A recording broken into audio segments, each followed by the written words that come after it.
पिया के लिए जाए रिलिया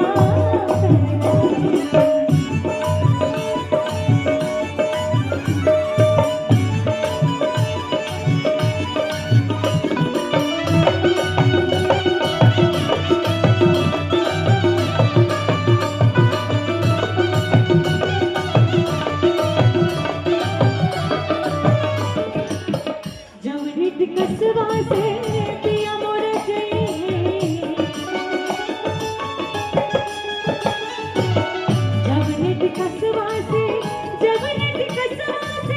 पिया मोर जइहे रे पिया मोर जइहे बलम मोर जइहे सजन मोर जइहे पनिया बरसे बरसे बरसे बरसे पनिया बरसे कस गले जाए रे हाय रिलिया बैरन पिया के लिए जाए रे रिलिया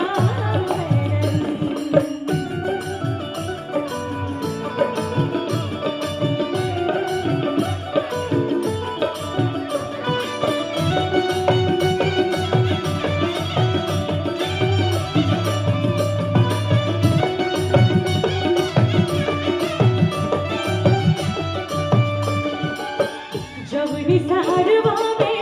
पिया मोर जइहे अरे जवनी सहरवा में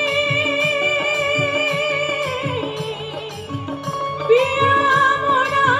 जइहे पिया मोरा जइहे ओ राजा मोरा जइहे सजन मोरा जइहे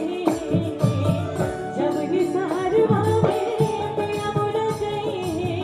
जवनी सहरवा में पिया मोरा जइहे अगिया लागी सहर चले जाए रे हाय रिलिया बैरन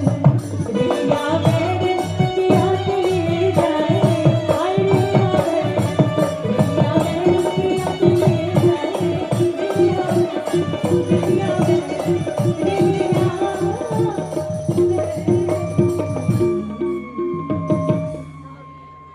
जी रहे, धन्यवाद। हम चाहब कि हमने के अमरिंदर कुमार सिंह जी आप चलाई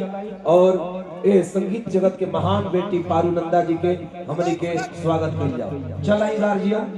अमरिंदर कुमार सिंह चलिए आई आई आई